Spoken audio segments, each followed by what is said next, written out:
السلام عليكم ورحمة الله تعالى وبركاته. اليوم فيديو ليس عن تقنية من قناة المحترف التقني.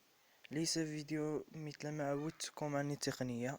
هذا الفيديو سوف أحكي عن لعبة مريم التي أثارت العاله في دول الخليج العربي.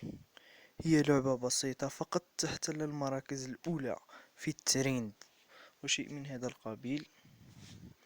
انظروا: 349 447 ألف، يعني وهي لعبة رأيت لها فيديوهات.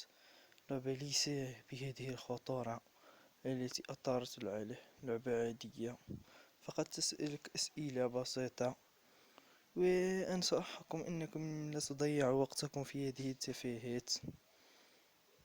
نعم، يعني تفاهات. يقولك لعبة مريم الساعة الثالثة الفجر أغمي علي من الخوف.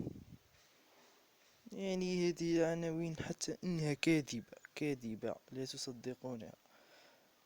وهذه اللعبة خطيرة على الهاتف، أنا أنصحكم بلا أن تحملوها، وهي ليس متواجدة على الأندرويد، متواجدة فقط على الآي أو إس. نعم، على الآيفون. نعم، شوف، انظروا يعني. وهذه يعني على حسب الفيديوهات يومين ويوم 23 ساعة أو شيء من هذا القبيل، من أنني أقول من أنها لعبة جديدة. لعبة أنا لم أحبها يعني. قناة اسمها أيضا مريم، ها هي.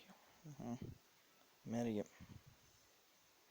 يعني هذه تفاهات يهتم بها العرب، لا يهتمون بالألعاب الجيدة والمفيدة، ألعاب الألغاز وحتى ألعاب تعليم القيادة. نعم، إني تعلمت القيادة من لعبة. إذا أردتم سوف أنزل لكم الفيديو. هذا كان كل شيء. أتمنى الفيديو أن ينال إعجابكم. لا تنسى الإعجاب والضغط على سبسكرايب للقناة، وشكرا ودعتم في أمان الله.